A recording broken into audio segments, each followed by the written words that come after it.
We are so close to the release of what could well be RPG of the year, if not my personal game of the year. It is Dragon Quest III HD-2D Remake. We've had so much information over the past couple of weeks from TGS, from PlayStation, from Nintendo, and I want to go over all of it in today's video. So with that all being said, what is up guys? Jen here, hope you're all doing well. Welcome back to the channel. If you like the content you are seeing in today's video, please consider hitting that like button, and if you want to stick around for some more Dragon Quest content, because I can guarantee it here, please consider hitting that subscribe button. So where do we begin? Well, let's start from recently, because both PlayStation and Nintendo and the Dragon Quest account itself dropped some gameplay, some information on what we can expect, because we're so close. I consider this probably to be the final promotional push until we get those reviews in a couple of weeks' time. And going over what I can see here from PlayStation,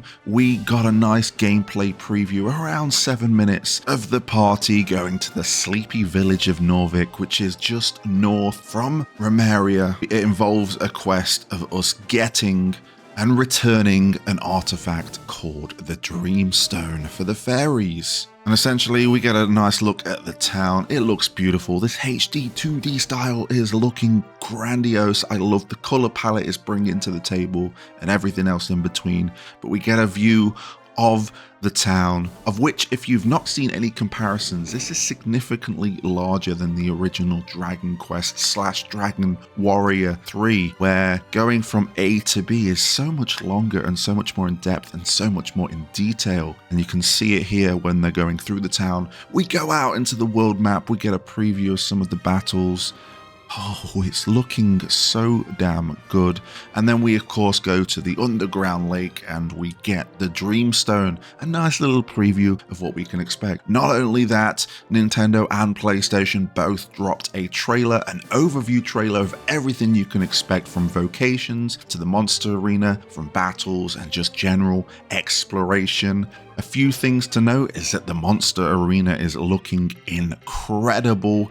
I'm very excited to go through the world, find these monsters. They also noted that the time of day also affects when monsters appear. We also seen that the animal instinct ability for the monster wrangler certainly helps out in finding these monsters. So I guess we gotta catch them all, and I'm sure for those that are on PlayStation, there is most definitely gonna be a trophy on getting a certain percentage of the monsters, if not all of the monsters. So I'm very excited for that feature. And just one more thing when it comes to the monster arena and the monster capturing is that you can get more than one of the same. And when this happens, it will benefit your monsters considerably, because that monster will level up and its stats will increase, further giving you a chance to be successful in the monster arena. So I'm very interested to see how this works in the long run. Will some of these locations be random, or is there going to be set locations all over the maps? Who knows?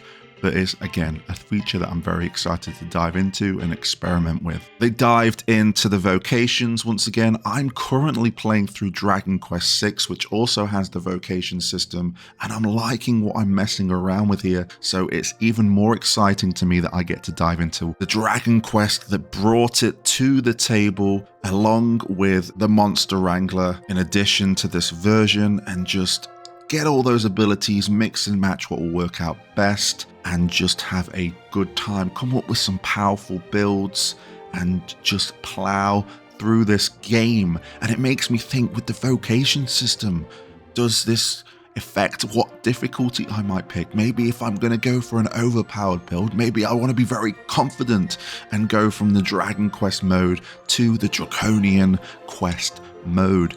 There's so many options here, and it's just, oh man, I just want to play it, and I want to play it now. I played it over 3 months ago, and ever since that play session, I have just wanted more, and I've been clamoring for more. Not only that, we have got so many quality of lives to expect, from the battle speed, from the map, from looking at objectives, just to make that smooth transition from an old school RPG to something that's a little more accessible. for people that might not want to spend hours on end grinding and really don't understand how these old games worked when you spoke to an NPC and they gave you a bit of an inkling of where to go and what to do. Now, there is a chance that we might be getting additional content that we got from the Game Boy Color version. Now, we know that we're not getting the board game, the Sokadukaruku. I've probably pronounced it wrong. I've just played Dragon Quest V translated, and that's what it was saying, I think. But essentially, the board game where you can get more items and get more coins, etc., etc., is not in there.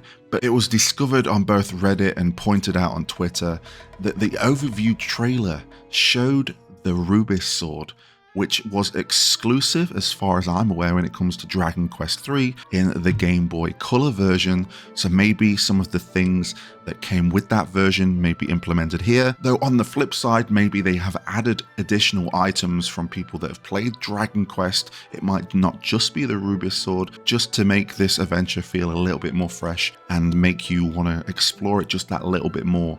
Maybe we won't get the extra dungeons and everything else that the Game Boy Color version brought to the table, but maybe we might get other things alluding to other Dragon Quest games like the Zenithian sword or something like that. Maybe, I don't know. I really am just guessing and throwing it out there, but the fact that there is the Rubis sword here shows me that there are going to be a few surprises here and there when it comes to Dragon Quest III HD-2D Remake. Final note, one thing that I'm also considerably excited for when it comes to Dragon Quest III Remake is the fact that we have a reorchestrated soundtrack by the Tokyo Orchestra.